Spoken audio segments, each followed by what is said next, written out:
और योग का भूमि इसी सत्संग से तैयार होगा। इसी सत्संग को सुनते सुनते आप योग के लायक हो जाएंगे। आपका मन, आपकी इंद्रियां, आपके सुरत निरत सभी योग में आपके सहभागी बने। या आपका मन, आपकी इंद्रियां या आपके दुश्मन नहीं, आपके सेवक। बस सेवक से सेवा लेने के लिए आना चाहिए। यही मन आपका अभी नहीं सुनता है।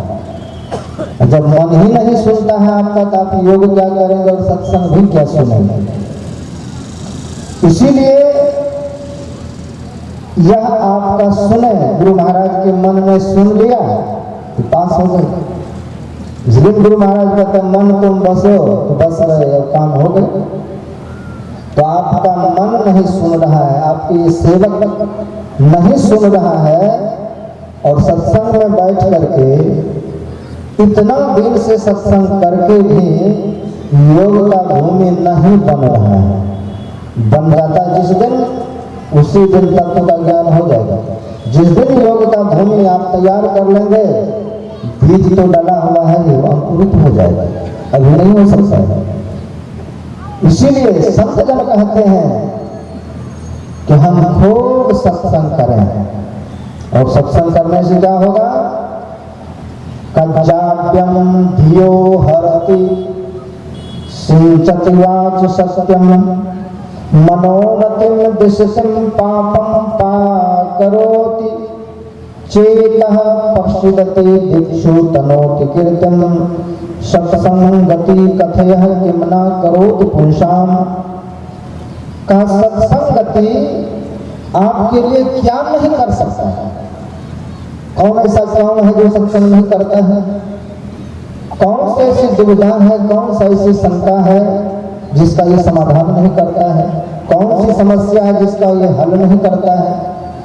जो सत्संग सब कुछ कर सकता है और आप 50 साल से कर रहे हैं, फिर भी जीवन में अगर साधना संबंधी बात नहीं बन रही है, इसका मतलब है योग का भूमि तैयार नहीं है, उसी को करना है। तो कहा जाड्यम धियो हरति, आपकी बुद्धि की मलिनता, आपकी बुद्धि की जड़ता, यही सत्संग समाप्त करे। और जिस दिन बुद्धि की जड़ता समाप्त होगी, आप इस बुद्धि से, इस मन से, इन इंद्रियों से आप पाप नहीं कर पाएंगे, क्योंकि पाप के कारण ही जड़ता होती है। वाल्मीकि रामायण में वाल्मीकि जी महाराज लिखते हैं कि गौतम ऋषि जैसे महान ऋषि के संगति में अहिल्या बचपन से ही रही। ब्रह्मा जी ने जब उसको उत्पन्न किया तो देख रेख में गौतम ऋषि के यहाँ ही दिया, वहीं पर बड़ी ही सत्संगति में रही। रोज यज्ञ हवन तप ध्यान हो रहा था। हजारों ऋषियों महात्माओं का दर्शन किया। जब वह विवाह के योग हुई तो ब्रह्मा जी विचार करते हैं कि इतनी सुंदर अहिल्या है, इसका विवाह मैं इंद्र से कर दूं। फिर विचार किया, इंद्र तो महाभोगी देव हैं, किसी अच्छे साधक से इसका विवाह करें। पूरे ब्रह्मांड में ब्रह्मा जी ने दृष्टि दौड़ाया तो विचार आया कि गौतम ऋषि से उत्तम कोई नहीं।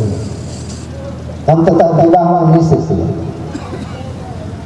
और वहां रहती हुई अहिल्या समझ नहीं पाई, संतों की संगति का लाभ नहीं ले पाई, और मन में बार बार यही हुआ करता था कि काश मेरा विवाह इंद्र से होता तो आज मैं विमान से उड़ता। कहा ही धोखे में पड़ा हुआ हूं।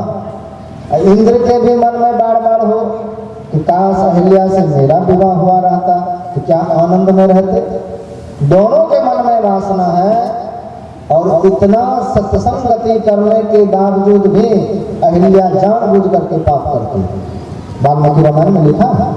गोस्वामी तुलसीदास जी महाराज कहते हैं, बिन अखियन की पानही पहचानत लखी पाए, चार नयन के नार नर सूझत नीच नमा। का यहाँ कितने लोग हैं, सबके अलग अलग चप्पल है ना। आप आंख बंद करके दूसरे का चप्पल पहन लीजिए, चप्पल बता देगा कि मैं आपका नहीं है। आपका पैर भी बता देगा कि मैं ये चप्पल मेरा नहीं है। लेकिन जो बेईमानी पर उतर जाए तो चप्पल पहन के निकल जाते हैं कि नहीं। बता रहा है चप्पल मैं आपका नहीं हूं। गोस्वामी जी कहते हैं बिना आंख के ये जूते चप्पल अपने मालिक को पहचान लेता है। अहिल्या जी इतने दिन रहे पति के संग में नहीं जान पाए और घनघोर पाप किया, इसलिए ऋषि ने जानबूझ करके श्राप दिया, जाओ तुम्हारी बुद्धि अगर इतना मलिन है, इतना जड़ता है, तो तुम जड़ शरीर को प्राप्त करो और जाओ तुम पत्थर हो जाओ। पत्थर में जाने का श्राप दिया। और अहिल्या इतना दिन ऐसे महान ऋषि के संग में रहते हुए, इतने महापुरुषों का दर्शन करने के बावजूद भी लाभ नहीं ले पाए और पत्थर की योनि में चले गए। बाद में भगवान श्री राम के चरण रज से जब उनका उद्धार हुआ, तो भले बाद में उसने अपने पति का बहुत महिमा गाया। उन्होंने श्राप दिना अति भल किन्ना, बहुत अच्छा किया। अगर श्राप नहीं देते तो रामचंद्र जी का दर्शन नहीं कर पाता। ये तो बात हुई अलग, लेकिन पाप के कारण, जड़ता के कारण, जब तक बुद्धि मलिन है, आप कितने बड़े महापुरुष का संग और दर्शन कर लीजिए, आपसे पाप होता रहेगा। और पाप जब होता रहेगा तो फिर कोई भी उपाय नहीं है संसार में कि आप मुक्त हो जाए। कोई भी उपाय नहीं है आपका प्रक्षालन हो जाए पापों से। तो सभी पापों का प्रक्षालन सत्संग करता है और सत्संग करने के बावजूद भी जो शुद्ध नहीं हो सका, मलिन ही रह गए, फिर वो कहां पर उसका उद्धार होगा। इसलिए जाटन धियो हरति, जो बुद्धि की जड़ता मलिनता को दूर करे वो है सत्संग। अगर नहीं हो रहा है तो आपकी कमी है। जाड्यम धियो हरति सिंचति वाक् सत्यम, आपकी वाणी को सत्य से सींच देंगे। जैसे हम घर में पुष्प लगाते हैं, पेड़ लगाते हैं तो पानी से सींचते हैं, और सत्संग आपके जिह्वा को, आपके जीवन को सत्य से सींच देता है। आप झूठ नहीं बोल सकते। और सत्संग करते हुए भी अगर हमसे झूठ बोला जा रहा है, अपकर्म हो रहा है, तो हमने सत्संग से कोई लाभ नहीं लिया है, बस फॉर्मेलिटी हो रहा है। जीवन यूं ही चल रहा है, सुन रहे हैं, समझ रहे हैं, घर लौट रहे हैं। जाड्यम धियो हरति सिंचति वाक् सत्यम, आपकी वाणी को सत्य से सींच दे। आप चाह करके भी आपके जिह्वा से झूठ वचन न निकले, इसका नाम है सत्संग। और हम कर भी रहे और बोल भी रहे हैं। तो ये सत्संग की मर्यादा नहीं, और ना ही सत्संग का ये आपको लाभ मिला। चरणदास जी महाराज कहते हैं कि झूठ कहन को पातक भारी, जो जब करे सो दय उजाड़ा। जब इसलिए करते हैं, भजन इसलिए करते हैं कि जीवन में सुख हो, शांति हो, शुद्धि हो, नाम जब सिद्ध हो। और झूठ बोलते जाइए, खेत में बीज बो करके आइए घर, और उधर हजारों कौवा मैना लग जाए, खेत में क्या उपजेगा? कुछ नहीं उपजेगा। तब उसी तरह से हम सत्संग भजन खूब करें, लेकिन एक झूठ आपके सभी जाप मंत्र विधान सब कुछ चढ़ जाएंगे, सबको खत्म कर देंगे। इसीलिए सत्संग आपकी वाणी को सत्य से सींच देता है, ये काम है सत्संग। और 20 साल हो गया फिर भी झूठ बोल रहे हैं, तो आपकी वाणी को सत्संग भी सींच नहीं पाए, ये समझ लीजिए। तो जाड्यम धियो हरति सिंचति वाक् सत्यम मनोन्नति, मन की उन्नति। कितना उन्नति? अभी मन हमारा कहाँ है? आंख में। लेकिन इसी को अगर पाप करना हो तो ऊंच निवास नीच कर तो नीचे उतरना पड़ेगा। उन्नति नहीं हुई। उन्नति का मतलब है कि मन हमारा ध्यान में लगे, मन हमारा पूर्ण गति को प्राप्त करे। जैसे जल है, तो जल का स्वाभाविक गुण है तो नीचे की ओर ढलना, नीचे की ओर बहना, वही बर्फ बन जाती, स्थिर हो जाए। वही अगर ध्यान में लग जाए तो उसकी ऊर्ध्वगति होने लगती है, भाप बन करके आकाश में उड़ने लग जाते हैं। का यही हमारा मन है, अगर ये विषयी है तो ये नीचे की ओर भागेगा। अगर सदगुरु के नाम से नथा हुआ है, प्रेम भक्ति में पका हुआ है, तो स्थिर है, जाप में लगा हुआ है। अगर यह ध्यान में उतर जाए तो ऊर्ध्वगति होगी, मन ऊपर की ओर जाए और जा करके वहां के अमृत का पान करे। तो जाड्यम धियो हर सिंचती वाच सत्यम मनोनतिम दिष्टम पापम पाप करो का संपूर्ण पापों को ये नाश करने वाले हैं। फिर भी पाप हो रहा है तो फायदा क्या है? पापम पा करोति चेतः प्रसिद्धते, चित्त प्रसन्न रहे। ये सत्संग की मान है, ये सत्संग की देन है, ये फल है कि चित्त आपका सदैव प्रसन्नता से भरी रहे। का यह भगवान का सबसे बड़ा आपके लिए गिफ्ट है। आप साधन कर रहे हैं, आपका मन प्रसन्न रहना चाहिए। स्वामी जी देखते हैं कितने प्रसन्नता, बस ये प्रसन्नता की मूर्ति, प्रेम की मूर्ति है।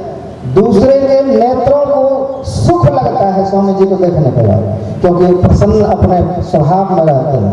तो कहा प्रसन्न व्यक्ति को देख करके दूसरा प्रसन्न होता है।